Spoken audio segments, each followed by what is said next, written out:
புயலாக மாறவும் கடைசி 6 மணிக்கு மணிக்கு 13 கிலோமீட்டர் வேகத்தில் நகர்ந்த ஆழ்ந்த காற்றழுத்த தாழ்வு மண்டலம் புயலாக உருமாறிய பின்னரும் அதே வேகத்தில் நகர்வதாக வானிலை மையம் தகவல். மாநிலங்கள் இரவு ஆந்திராவின் மசூலிப்பட்டினம் கலிங்கப்பட்டினம் இடையே காக்கிநாடா பகுதியில் கரையை கடக்க வாய்ப்பு.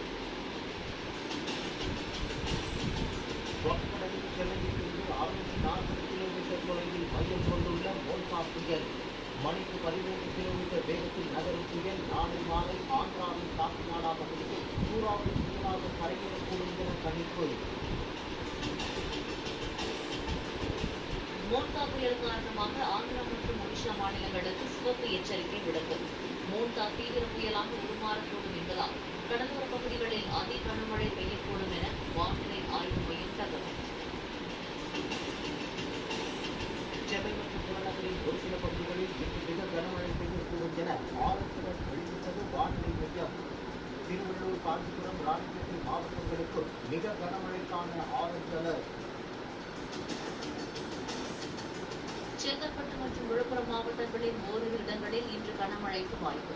தமிழ்நாட்டில் ஒரு சில இடங்களில் மிதமான மழை பெய்யக்கூடும்